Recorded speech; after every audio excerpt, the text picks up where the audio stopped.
Hello and welcome. Today I'm going to show you how I made this cute birdhouse shaped note card out of a single die and show you how you can replicate this if you have dies of your own. So first of all, I'll show you what I used to make this.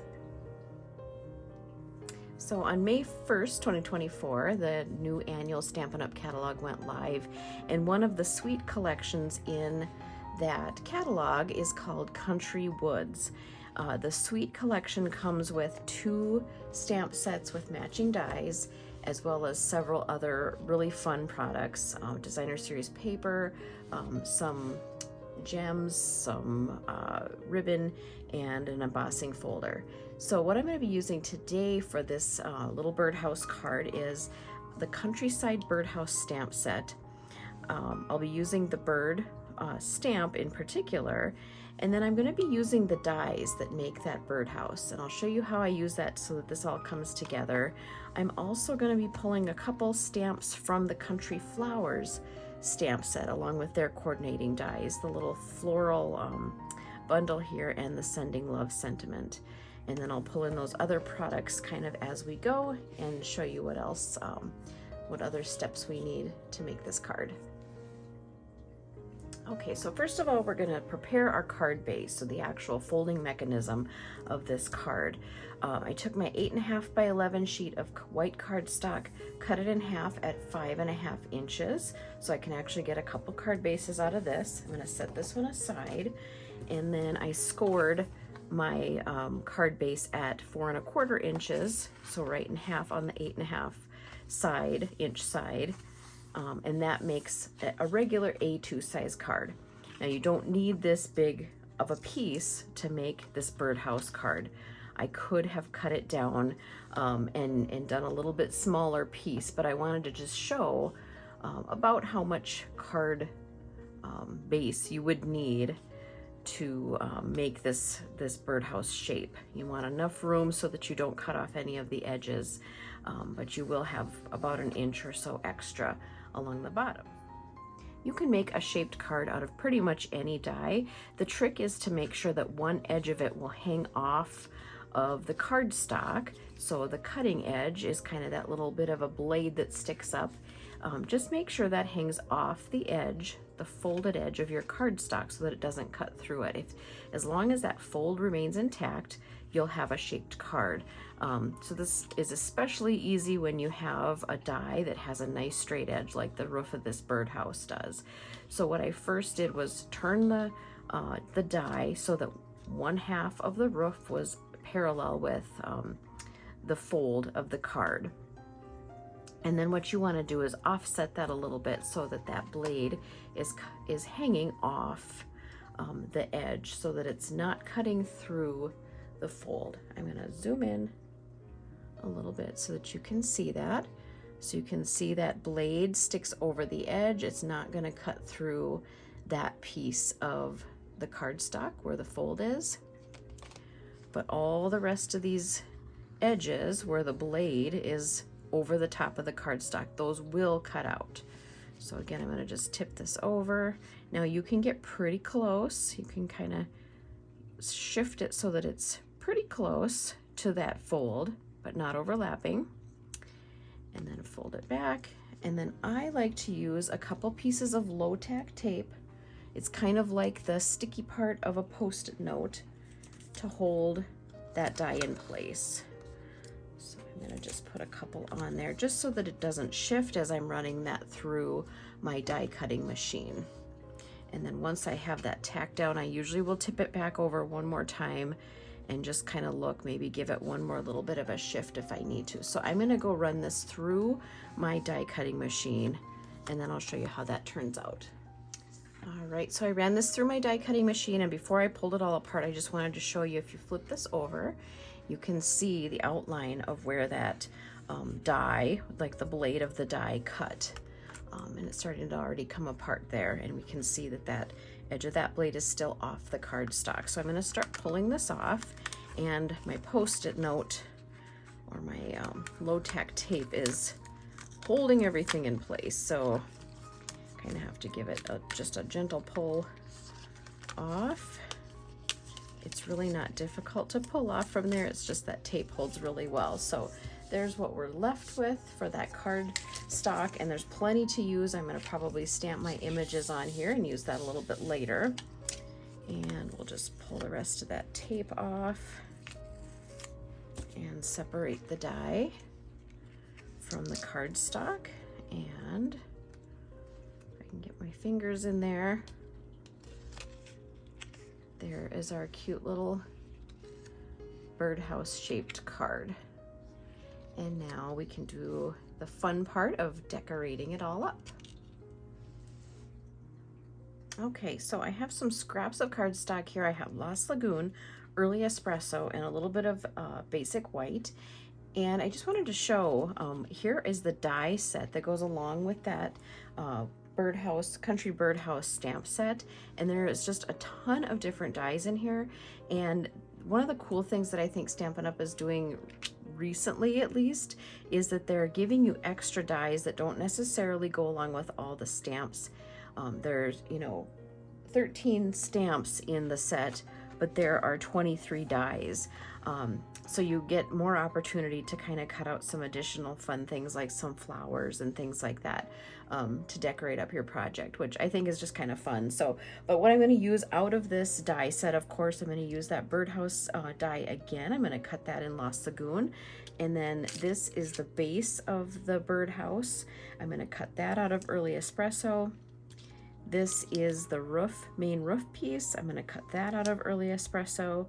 And then I want the little perch, which is this tiny little circle. I want that out of Early Espresso. And then this cute little scallop detail, I'm going to cut that out of basic white. I'm just using a little scrap from when I cut that birdhouse out earlier. So again, I'm going to use low tack tape to hold these down and run them through that die cutting machine. Okay, so I have all my pieces die cut out, and I'm going to add one more detail to this Lost Lagoon base layer for the birdhouse. I'm going to be using this Timber 3D embossing folder to give it kind of this wood texture. So this is a really nice big, it's 6x6 embossing folder. You just open it up kind of like a sandwich, put your cardstock inside, close it, and run it through a die cut or embossing machine. Now for me, I can kind of see the knots in the wood running lengthwise this way. So I kind of want my, I want them running up and down on the birdhouse, the body of the birdhouse. Not that it matters, it's cute either way, and I've run it through both ways, but I'm gonna be putting my die cut in this way, or kind of sideways, whereas normally I kind of do up and down this way when I use an embossing folder. So I'm going to be putting it in this way, kind of take a look at some of those knots where I want them to line up on that base layer of the birdhouse, hold that in place, and then close that, and then I'll run it through the embossing machine. All right, so you can see how that just adds that really cute kind of wood texture to the body of that birdhouse. And now I'm going to get everything glued together for the base of the card. So I'm just going to be using my glue press, my precision glue press here, and some liquid glue. And first I'm going to get the Lost Lagoon layer glued down to the base of the card.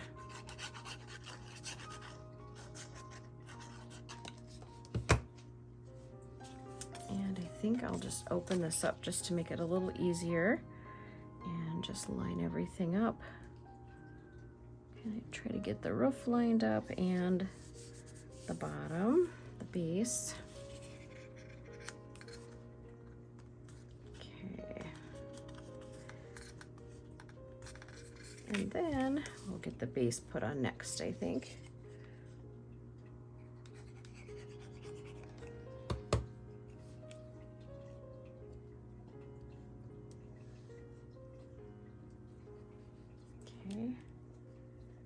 And then I'm going to do the Early Espresso layer of the roof.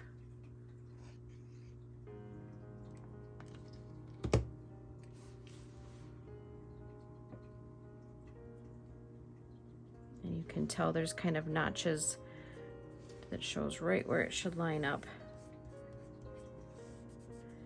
And then I'll do this scallop piece.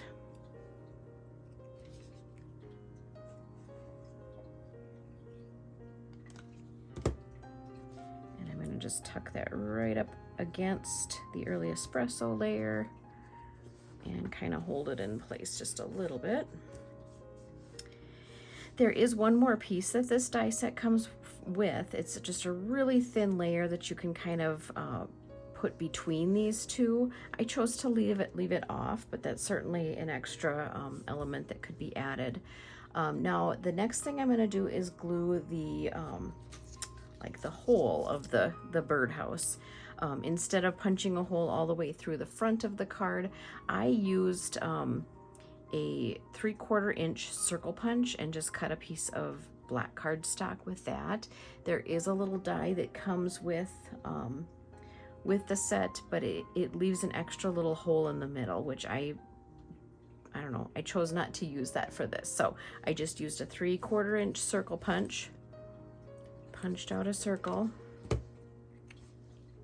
and I'm gonna glue that right on about where I think that opening would be for the bird to go into the birdhouse.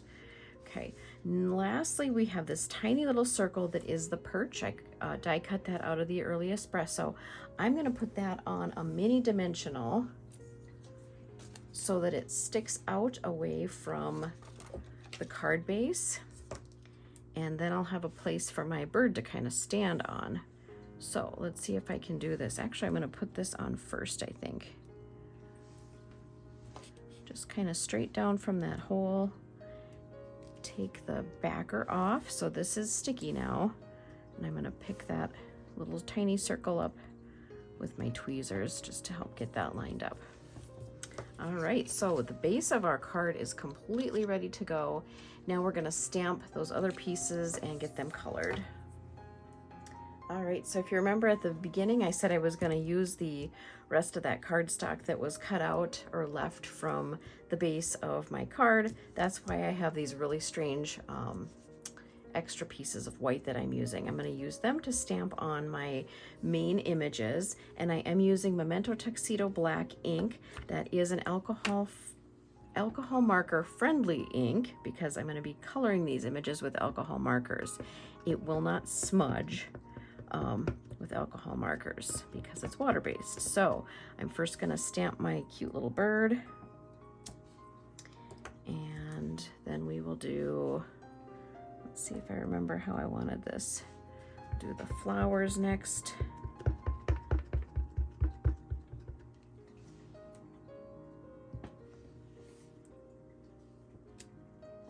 Okay, and then my sentiment. Sending love.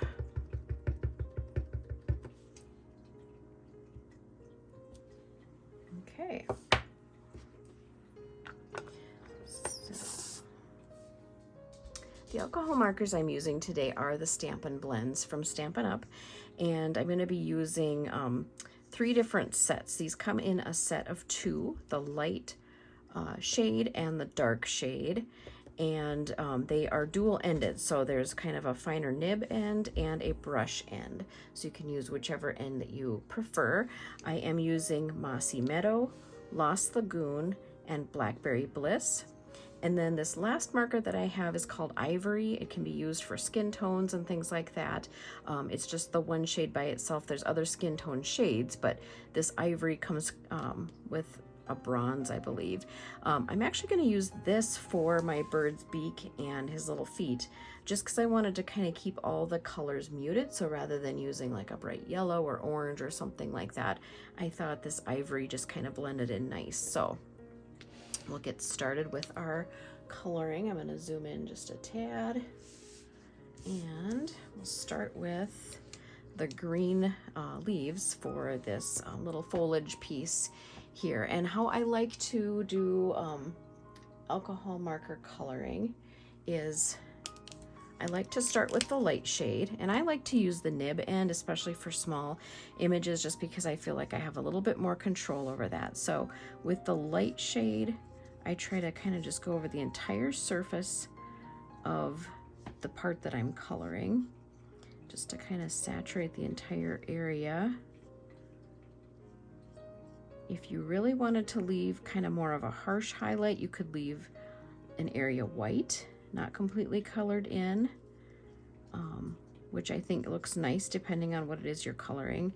Today I'm just gonna do the whole surface of the leaves colored in green. So we'll get them all colored with this light shade first. Okay, and then I grab the dark shade, and I just try to go where I think there might be kind of some darker shadowing. So the parts that might be up against a flower, the bud of the flower, the head of the flower, would maybe be more shaded, where a leaf is overlapped by another one. And I just kind of make a line just around the edge a little bit.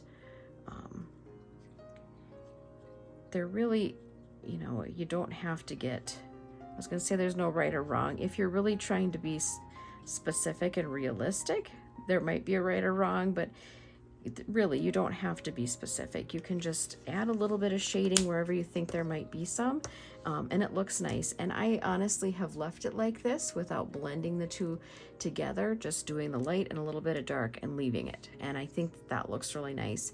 Now to do some blending though, if you want those colors to fade just a little bit more into each other, you can go back to your light and kind of just do small circles right where the light and dark meet.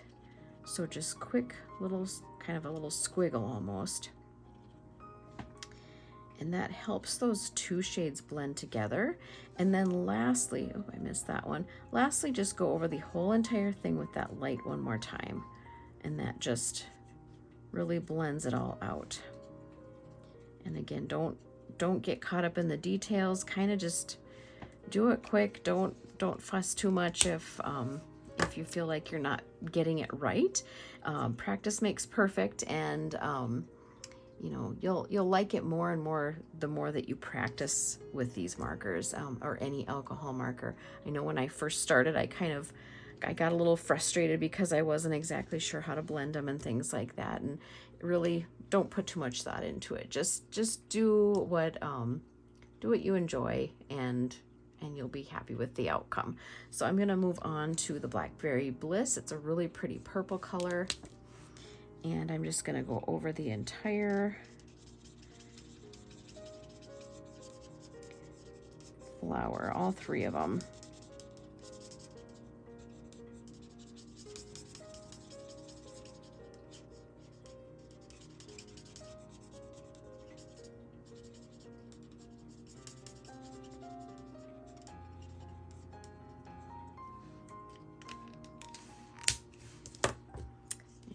The dark. And for this, I'm just really, because these are such tight little spaces, I just kind of flick, like do a little flick where there might be a little bit of a shade where these little petals are overlapping each other. You know, if you look down into the middle of a rose, you can kind of see they're shadowed in between. So nothing too scientific. I always say there's no crafting police that are gonna come and tell you did it wrong. Just, you know, just do it quick and do it how you enjoy doing it. So last but not least, I am going to take some of this Lost Lagoon so that it matches the body of the, you know, the base layer of that birdhouse.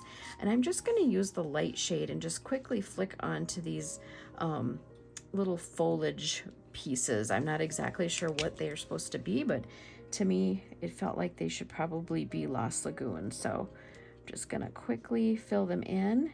This time I'm actually going to only use the light shade. I'm not going to go back over with dark at all. So you can see there's several different ways you can use these alcohol markers. You know, the first one I really tried to blend with the Mossy Meadow.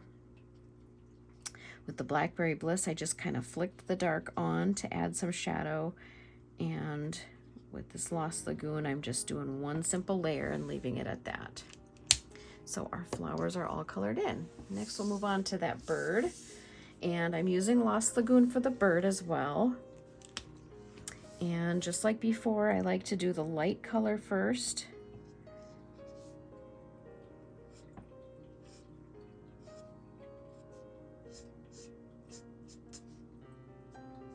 And for this bird, I felt like I wanted kind of his chest and belly to be white. So I'm just gonna stop kind of right where I think his little chin might be and kind of just come around Let's get this all colored in first. And then I'm going to just come in from the back and kind of like flick it forward, that color. And then I just kind of like that much white on his belly. And I'm going to grab the dark and do some just quick kind of flicks up his tail feathers. Flick that dark into his wing. And then just a little bit from the back here. And I'm happy with that. I'm going to just leave that as it is. And last, I'm going to grab that ivory and quickly do his little beak and his feet. Okay, so then we'll use the matching dies and get these pieces cut out. All right, so we'll get our dies all lined up with our images here. So I grabbed the die from the Country Birds coordinating die set. Just get that lined up right around the image, and then again using that low tack tape to hold it in place. I would hate for, you know, after I have everything colored, for that to shift as I'm cutting it out, because then it cuts right into the image and we'd have to start over, and that's frustrating. I've done that before. So I grabbed the flowers from the Country Flowers coordinating die set. That lined up here. Okay, and then from the Stylish Shapes dies, I grabbed one of the banner shapes, and I'm going to cut our sentiment out with that. So just try to make sure that the words are straight, and again use a piece of that tape to hold it, and then I'll run these through the die cutting machine. All right, so we'll start assembling everything now that I have it cut out. I'm first going to take the little sentiment banner, and I'm going to glue that directly to the base. Add a little glue, and I wanted it hanging off the right edge and kind of overlapping both the base and like the main part of the birdhouse, just so that both were still showing. I didn't want this banner to cover up like the entire base, so I shifted it up a little bit. And then I want my flowers over here on the left side, and I'm again gonna glue those straight down. So just to make sure I'm not running off the edge, I'm gonna do it just a little bit kind of along the right edge of the flowers. Give them a chance to glue down to the base and right up here just a little bit. Okay, and then I'm going to add a dimensional to, I'll use a couple mini dimensionals here since I have them out on the back of the bird, so that that'll give him a little bit of depth. Oh, better move that or it'll hang off the edge. Okay, pull those backings off. And then I wanted it to look like he was standing right on top. Oh, extra little piece there. Standing on top of this perch. So I'm kind of pushing his feet right on top of it there, and then press it down so that he's right over that little opening. Let me just get these things out of the way. I have one last little thing I wanted to do to embellish this. I wanted to add a little bit of this white baker's twine. I'm gonna just zoom in a little bit here. And I wanted to give it just a little extra something instead of just taking it and tying it into a bow. So I'm just going to take kind of a length of it. I don't know, it's maybe a foot or so. And then if you look really close at this, it's made up of a whole bunch of little strands of threads kind of woven together. And I'm going to take the end of my my pokey tool. I can't think of the name of it right offhand, but I'm going to kind of use that to separate these strands. So just kind of pull it through, and you can see there's actually about 5 strands kind of woven together to make one piece of twine. So I won't bore you with the details of watching this, but I'm just going to kind of keep doing this and pulling these apart. I have done it before where I've just like separated them a little bit and pulled one out from the whole bunch, you can, you know, start to kind of pull one at a time. I'm gonna try to get all 5 separated, and then I'll come back and tie that bow and show you how that's gonna look. All right, so it takes a few minutes, but I did get all 5 strands pulled apart, and I think that it's just kind of fun how they're kind of crimpy shaped once you get them all separated. So how I do a bow then is I have a little bit of the tail kind of across my hand, and I'm gonna just use 2 fingers and wrap around a couple times. Okay, so that I end up having a tail kind of out on both ends. And then I don't know if this is a real way to do it or something I just kind of came up with, but then I shift the tails, one going one way and one going down the other way, and wrap around. And then you about need 3 hands to do this, but then I'm just tying those tails around the loops. You have to pull carefully, but it kind of made a knot right there in the middle. You can tighten, pull the loops, pull the 2 tails, and we have our cute little bow. And that's how I wanted. I wanted the tails kind of going opposite directions. So then I'm going to use a glue dot and get that stuck kind of right here on the front. Pulled off a little glue dot here. Just stick that to the back.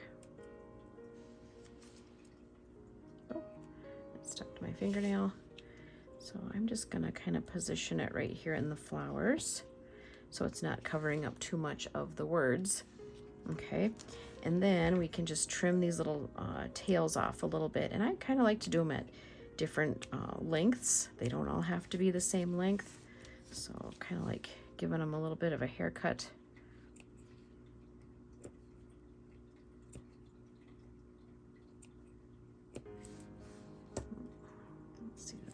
A little bit too. One last little detail you can do if you want is just pick a couple of your loops on each side and cut them open, so it gives it a little bit more of, just make sure you don't cut the same one twice, otherwise it's going to completely fall apart. Gives it just a little bit more of a, I don't know, a little bit more texture.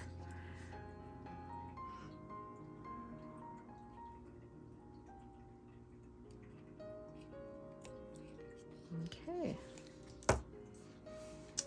and that is our finished little birdhouse shaped card, little note card. I just think that turned out so cute, and it's just perfect for, you know, a little note, just a little note to somebody, maybe a little thank you card, maybe a little thinking of you, or it would be a perfect little gift tag to go inside like a gift bag or along with a present for somebody. So thank you so much for joining me today for this project. If you liked this video, please consider giving it a thumbs up, and if you haven't already, please hit the subscribe button so you don't miss the next time I upload a video. Again, thanks for watching, and have a great rest of your day.